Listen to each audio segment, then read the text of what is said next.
Okay, 6.6. This is the last section in chapter 6.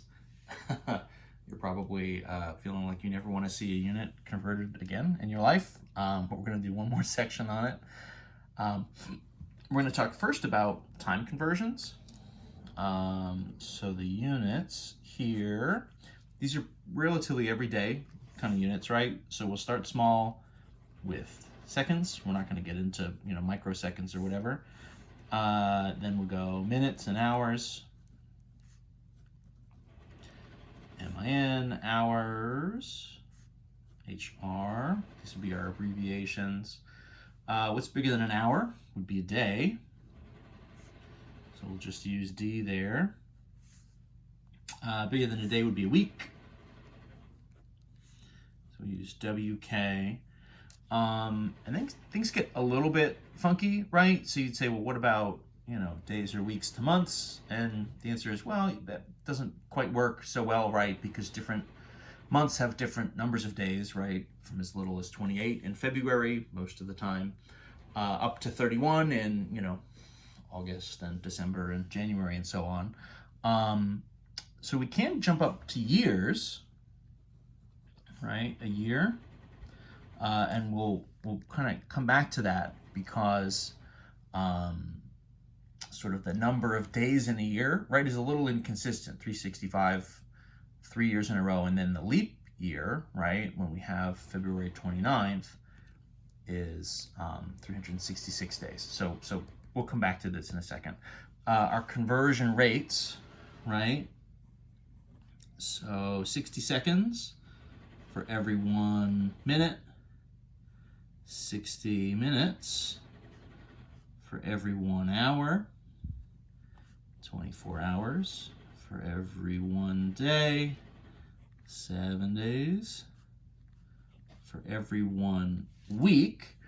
And then a lot of times people will say there's 52 weeks in a year. That's not exactly. It's like 1 day off, I think, from that most years. So that's very close, but it's technically not precise, so we're not going to use that. And then I said before, right, usually it's 365 days in a year, but every 4 years on the leap year, it's 366 days. And so if you take that over 4 years and then kind of redivide, what you get is 365 and 1/4 days for every 1 year. That's pretty awkward. That's a pretty awkward number. I'm gonna, for the most part, kind of avoid having us do the year conversions, but if you do have to do it, you want to use 365 and 1/4, right? So 365 and 1/4 or a 365.25, depending on what you're working with. There's all sorts of astronomy happening there, right? Technically, right, as 1 year, right, is how long it takes the Earth to travel around the sun. And so the idea is it doesn't necessarily sync up precisely with the length of a day, right? Because the day is then how long it takes the Earth to rotate around 360 degrees. So there's a lot of moving pieces there. Needless to say, it's sort of 365 and 1/4 of our rotations to get for then the Earth to actually do a rotation all the way around the sun. But because that doesn't sync up nicely, right, we're not going to just add 6 hours randomly to every December 31st or something. Would be awkward. So to make this work, we sort of do this leap year to keep everything moving. In any event, that's, I suppose, that's a whole other series of videos. Let's just do a couple quick conversions here. This is going to be the same kind of setups we've been doing. So if I take something like 3.5 hours and I want to convert it to minutes,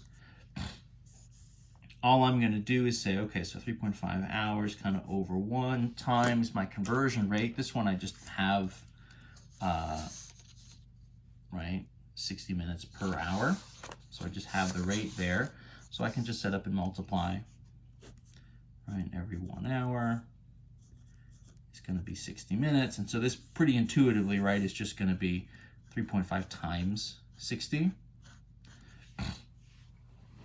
That's going to be, right, 3 times 60 would be 180. Obviously, a half of an hour would be another 30 minutes. So this should be like 210 minutes. Right?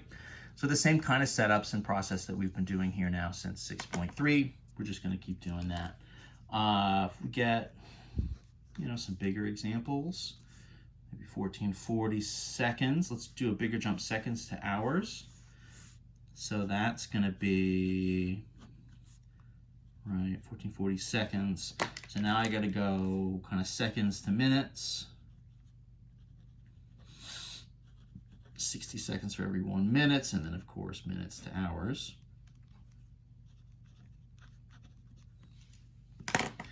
A little bit more math to deal with here. I think I've picked numbers that would reduce. You could do 1440 over, right, 60 times 60.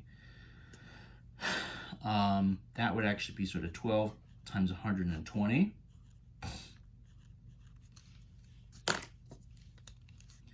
Right, so that would kind of reduce to 2. This would be kind of 1 and 5. So this would be 2/5 of an hour. Would be kind of where we'd end up there. Right, so if you get a fraction, that's fine. Just leave it as a fraction. It would be sort of a 0.4 hours if we did that as a decimal. Let's maybe sneak one more in here. Let's do a weeks, so maybe 15 weeks converted to hours. So 15 weeks over 1. So we'll go, what, weeks to days to hours. So every 1 week is 7 days. And then every day going to be 24 hours. So this is just straight up multiplying, just kind of getting bigger and bigger. 15 times 7 times 24 hours. What's that going to be? 15 times 7 times 24, 2,520 hours. 15 weeks, of course, is sort of about as long as our semester is. So 2,500 hours, that's a pretty good chunk of time to spend learning. Doing fun stuff like unit conversions. Seems a little bit more daunting if we write it in hours, so maybe we'll keep calling it and thinking of it week by week. That makes it seem a little bit more manageable than to say I'm going to spend the next 2,500 hours working on all these classes. Anyway, so that's time conversions. I think, these units, maybe more than any of them are ones that you're probably using kind of day to day already and have a pretty good intuitive sense of. So use that, right? Use that to your advantage. If you kind of have a sense for where you should end up, you can kind of use that to help double check your work and make sure that your setups kind of make sense with what you're kind of expecting to get as an answer. All right, very good. See you in the next video.